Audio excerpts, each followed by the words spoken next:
prioritize a girl if she's hanging out with a guy. You know what I mean? Like Right. she'll get back to us. You know, we're girls. So at what point did you learn that she just didn't make it back to Seattle at all? It was like an hour after that phone call. Yeah, it was like, okay, it was confirmed. She didn't get on her flight. I believe like the next step was we'll wait and see if she lands. And I believe her cousins or her aunt went to the airport to see if she landed, like were to like arrive at her gate. But they never saw her, so it was like confirmed by them. Yeah, it was confirmed by them. Like, okay, we went to the SeaTac airport. She hasn't gotten off on her scheduled flight, so now it was like worried that day. And had anybody heard from her at all? Not that I know of. No. Okay, you hadn't heard from her. No, I haven't. I texted her and everything, and she didn't respond to me. Was that very unusual? Very. Yeah. At what point? So you're worried at this point. At what point did it go from worrying to really thinking the worst? Honestly, it was Monday night going into like Tuesday was when like it was, you know, like a big heartbreak and like a hard pill to swallow. What were you thinking? I'm the type of person that looks like at the real things, you know, like so it's just kind of like this young, smart, beautiful girl, you know, speaks English, speaks Spanish. She's able to communicate with people around her. She has the ability to, you know, move around. She's mobile. So it's just kind of like something was wrong. Like I just knew something was wrong. And obviously you have hope. You have the best hope. Like maybe she broke her phone. You know, she got drunk and she dropped her phone. She broke her phone.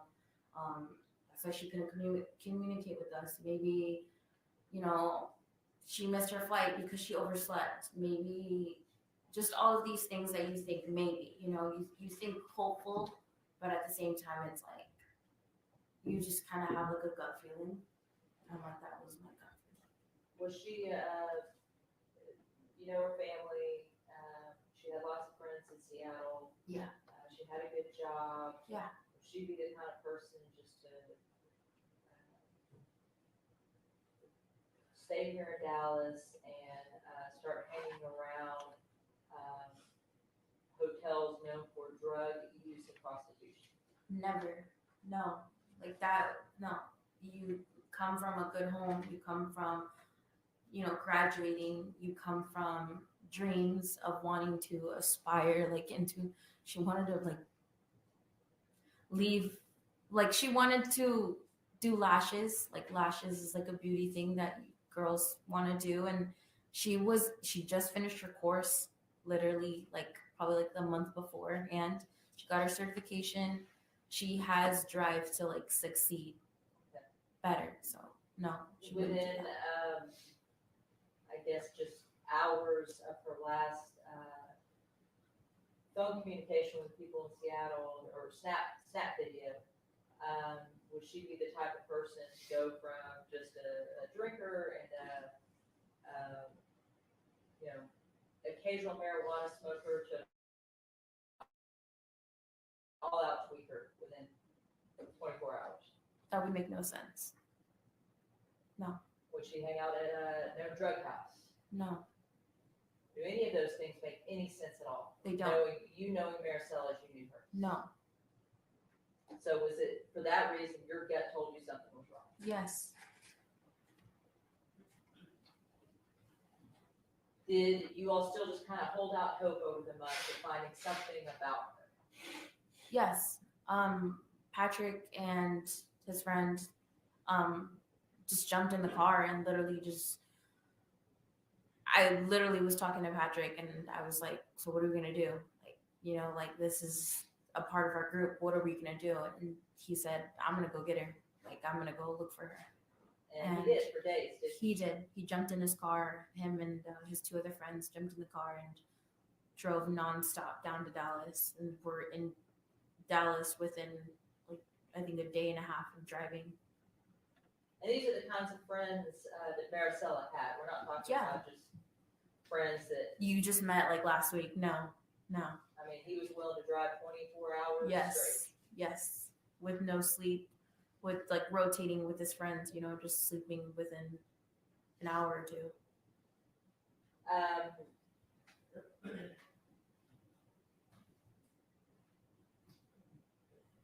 We mentioned social media, Snapchat, Instagram, things like that. Was her primary social media communication Snapchat? Yeah, I would say so. Yeah, stories and stuff. And would she post stories frequently? Yeah. And that completely stopped, didn't it? Yes. That didn't make any sense either, did it? No. Obviously, communicating with her friends, communicating with her family, not getting on the flight, all of that, none of that was typical of Marisela. No.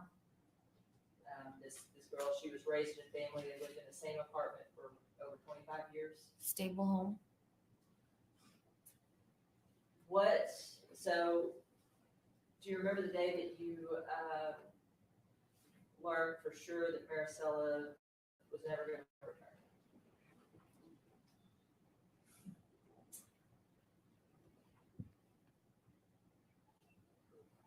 No, I don't want. It was really hard. I had to return work like that Friday night. I literally couldn't. I'm so sorry. Okay. Take your time.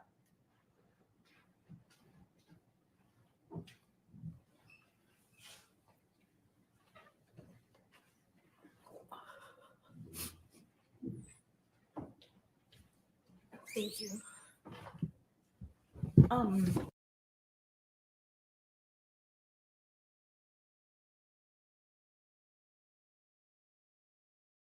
First week that it happened was just I couldn't get out of bed. I would shower and I felt dirty and couldn't put on my shoes. I was scheduled to work that Friday. Thankfully I was off that entire week.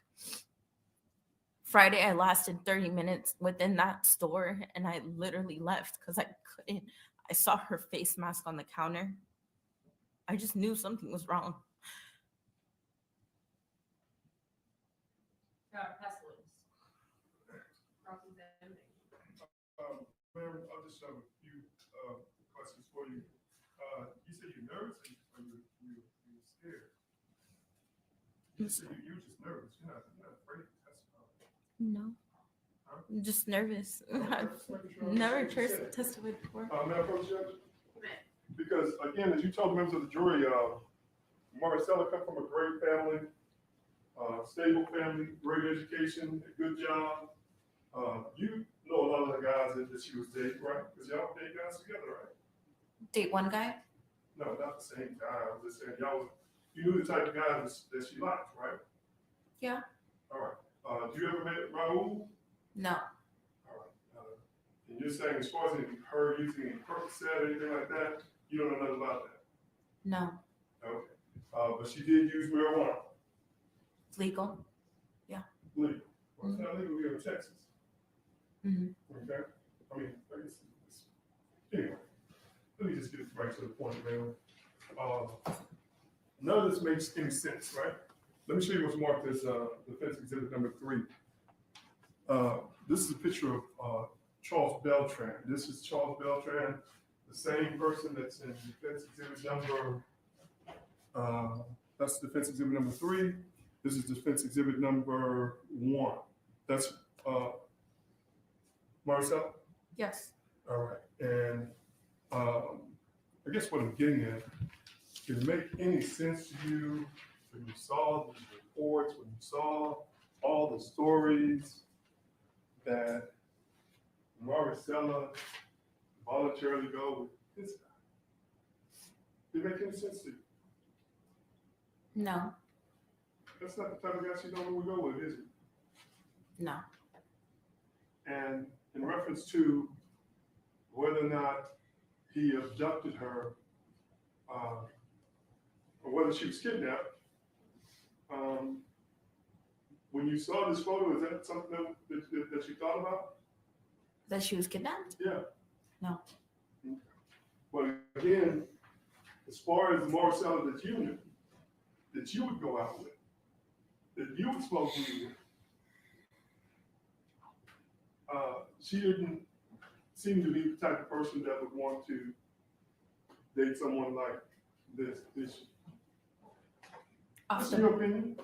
I personally wouldn't even approach that person. No. And other than trying to get some weed, Marisela probably wouldn't either, would she? Probably not.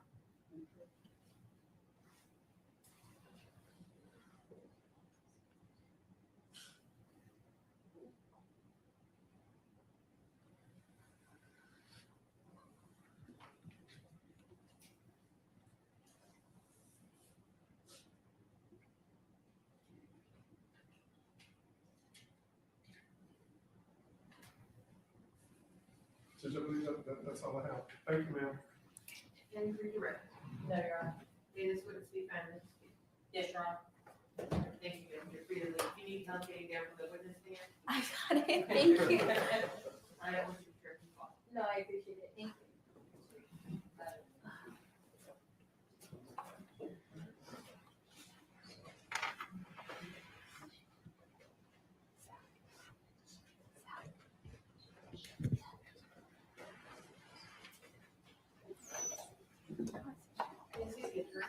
Yes, Your Honor.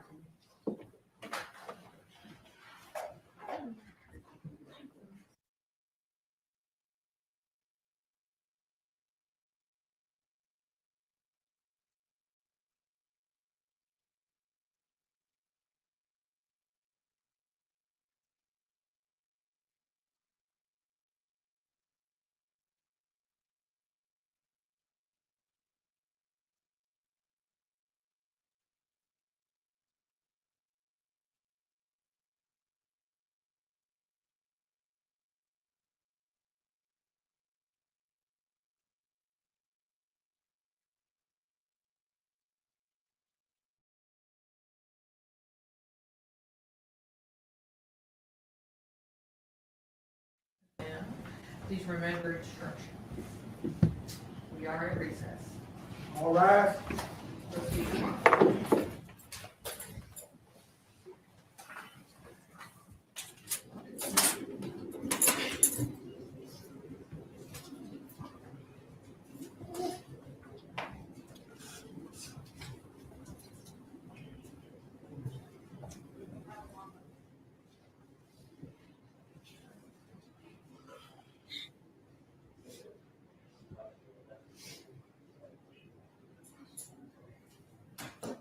You may be seated.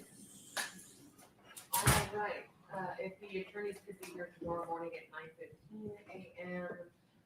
That way we can put anything on the record that we need to prior